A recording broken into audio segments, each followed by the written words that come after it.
Hola compañeros, hoy vamos a ver qué son las medidas de dispersión.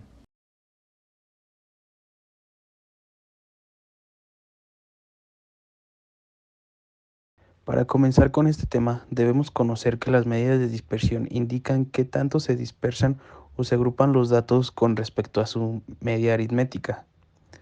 Este tipo de medidas pueden influir en la mercadotecnia para analizar datos estadísticos para ver si un producto es factible y calcular de qué manera se comporta la distribución de los datos en las fórmulas de análisis y sus grados de variabilidad en función de un valor de referencia. Hola, yo soy Pau y hoy les voy a contar qué es el rango. Bueno, esta medida de datos no agrupados es la diferencia entre el valor máximo y el valor mínimo dentro de un conjunto de datos.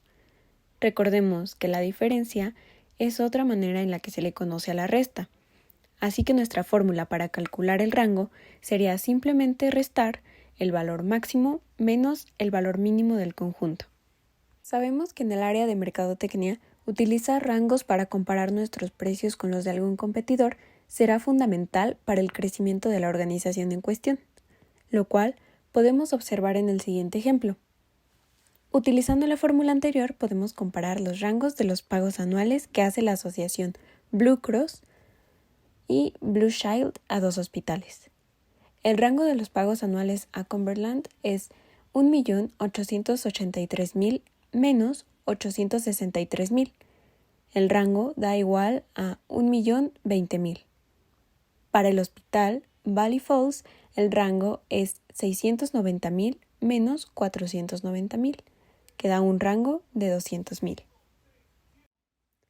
Consideremos que dentro de cualquier gerencia de marketing debemos establecer sueldos a nuestros colaboradores de la empresa. Un rango bastante alto sería una clara señal de emergencia. Veamos un ejemplo. Sobre los sueldos iniciales de los recién egresados de la carrera de administración, el mayor sueldo inicial es 3.925 pesos y el menor 3.310 pesos. El rango es 3.925 menos 3.310, igual a 615 pesos. Suponga que uno de los recién egresados haya tenido 10.000 pesos como sueldo inicial. Entonces, el rango será 10.000 pesos menos 3.310 pesos, igual a un rango de 6.690 pesos en lugar de 615 pesos. Recuerda que, cuanto más grande sea el rango, mayor será la dispersión de los datos de una distribución. La desviación estándar es la variabilidad que se tiene de los puntos de datos de la media. En otras palabras, se refiere a que tanto puede llegar a variar de su medida.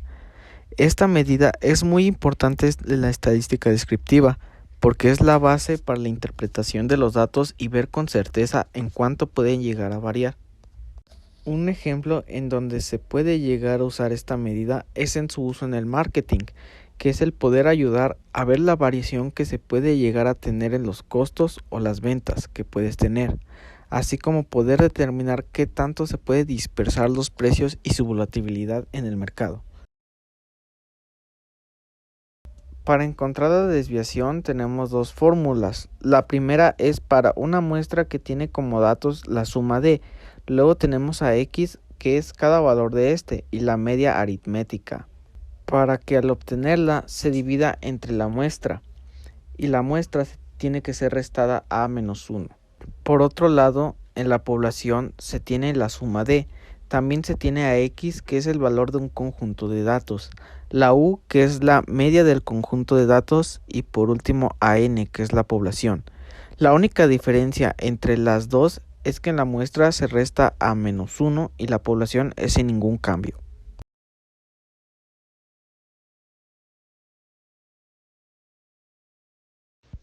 Desviación simple.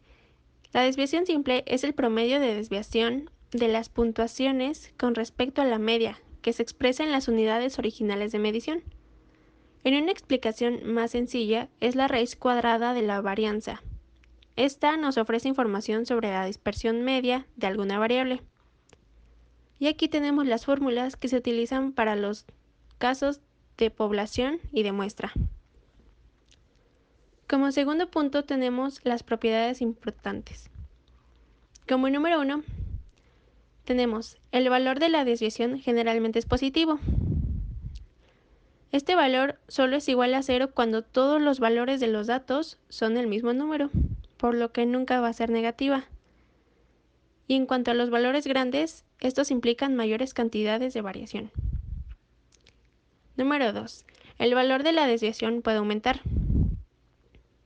Este valor puede aumentar de manera drástica con la inclusión de uno o más valores extremos, valores de datos que se encuentran muy lejos de los demás.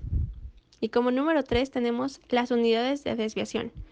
Estas unidades de desviación son las mismas que los datos originales, por ejemplo los minutos, los pies, libras, etc. Y su uso en la mercadotecnia, tenemos el ejemplo de que nos ayuda a medir el rango de eficiencia a favor de una inversión. Y otro ejemplo puede ser que nos ayuda a calcular la desviación del número de anuncios utilizados por nuestra competencia. Esto para analizar si utilizan más o menos anuncios de lo normal durante cierto periodo de tiempo determinado. Bueno, en este punto vamos a hablar sobre la varianza. Esta la podemos definir en base a un conjunto de datos y en este conjunto se obtiene la desviación estándar y la varianza es el cuadrado de la desviación estándar. Hay dos tipos de varianza, la varianza muestral que se representa como S al cuadrado y la varianza poblacional que se representa como sigma al cuadrado. Y bueno, hay algo importante a destacar y es que dentro de los dos tipos de varianza, la varianza muestral es considerada un estimador sin sesgo ya que se aproxima más a una cantidad real. Y bueno, en este caso nuestro ejemplo podría ser, supongamos, que obtuvimos la desviación estándar de un ejercicio y nos dio 7 minutos. En dado caso, nuestra varianza sería 7 elevado al cuadrado y eso nos daría 49 minutos al cuadrado. Y ya para concluir, podríamos decir que la varianza en sí tiene una desventaja y es que las unidades de la varianza tienden a ser diferentes, son diferentes a las unidades del conjunto original de datos. Coeficiente de variación es un conjunto de datos muestrales o poblacionales expresado como porcentaje. Describe la desviación estándar en relación con la media. El coeficiente de variación está dado de la siguiente forma. Usos en la mercadotecnia. Número 1. Establece comparaciones entre distintos casos. Número 2. Elimina las posibles distorsiones de las medias aritméticas de dos o más poblaciones. A continuación les presentaré el siguiente ejemplo: estatura y peso de hombres. Si utilizamos los datos de la muestra de estaturas y pesos de los 40 hombres del conjunto de datos 1 del apéndice B, obtendremos los estadísticos que aparecen en la siguiente tabla. Calcule el coeficiente de variación de las estaturas, después calcule el coeficiente de variación de los pesos y finalmente compare los dos resultados. Primero debemos identificar que tenemos estadísticos muestrales, así que los dos coeficientes de variación se obtienen de la siguiente manera. Recordemos que en los casos muestrales se utilizará una fórmula de la desviación estándar entre la media por el 100%, que en el caso de las estaturas sería igual a 3.01 pulgadas entre 68.34 pulgadas por el 100%, dando un resultado de 4.42%. En el caso de los pesos se aplicará la misma fórmula, dando como resultado 26.33 libras entre 172.55 libras por el 100%, dando como resultado 15.26%. Por último, podemos determinar que cuando la diferencia en unidades imposibilita la comparación, de la desviación estándar de 3.02 pulgadas con la desviación estándar de 26.33 libras, es posible comparar los coeficientes de variación que carecen de unidades. Podemos ver que las estaturas con coeficiente de variación del 4.42% tienen una variación considerablemente menor que los pesos con un coeficiente de variación del 15.26%. Los pesos de los hombres varían mucho más que sus estaturas. Por ejemplo, es muy raro encontrar un hombre adulto que mida el doble que otro, pero es mucho más común ver a un hombre que pese el doble que otro. Pudimos concluir que las medidas de dispersión ayudan mucho a resolver problemas estadísticos, de tal forma que son importantes porque nos hablan de la variabilidad que encontramos en una determinada muestra o población. En cuanto a la relación con la mercadotecnia, esta ayuda a conocer los movimientos de los datos para que así exista un resultado lo más preciso posible dentro de cualquier investigación o enfocado específicamente a la mercadotecnia en análisis e investigaciones de mercado. Considero que la implementación de herramientas como el videoquiz en materias como estadística para negocios es una excelente idea, ya que nos permite familiarizarnos con temas posiblemente complicados en un ambiente más amable que nos apoya a practicar, repasar y aprender sobre varios conceptos en una sola actividad. Sobre el video quiz, lo que más me gustó es que se pudo hacer una mejor organización en la distribución del trabajo y ver qué parte le toca a cada quien. Por mi parte, me ayudó a entender mucho mejor cómo funciona la fórmula de la desviación estándar y ver cómo es que se usa, así como identificar qué significa cada símbolo. Considero importante encontrar alternativas de estudio y repaso de temas que probablemente sean muy similares o relacionarse entre ellos.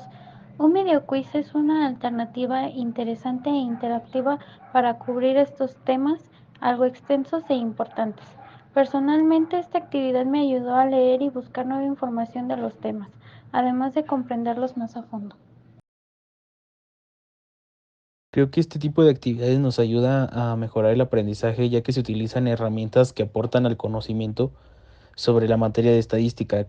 Creo que me gustaría continuar con este tipo de actividades porque también ayuda a la organización del equipo. En mi conclusión personal, a mi parecer, los videoquiz son un gran material de apoyo para aprender algún tema nuevo y que además nos ayudan para repasarlo, ya que mientras ves el video te aparecen las preguntas y se comprueba si realmente ha quedado bien comprendido el tema. En lo personal, me gustó porque te das cuenta de lo dinámico que puede ser aprender mediante videos, además de que me han quedado más en claro los temas gracias a las fórmulas y a los ejemplos. A partir de realizar la actividad, me di cuenta de cómo las medidas de dispersión, cada una de las medidas, interviene de manera significativa en la mercadotecnia y que nos sirven de gran ayuda para una investigación de mercados. Espero que se realicen más actividades similares como estas durante el semestre, ya que son de gran apoyo, son muy interactivas. Gracias a esta alternativa ha sido más fácil la organización completa del equipo, así como la comprensión de los temas. En mi caso me ha servido para aclarar mis dudas con respecto a las fórmulas, ya que puedo diferenciarlas de una mejor manera y aplicarlas correctamente. En general, el trabajo es más dinámico y se puede emplear para retroalimentar y practicar posteriormente.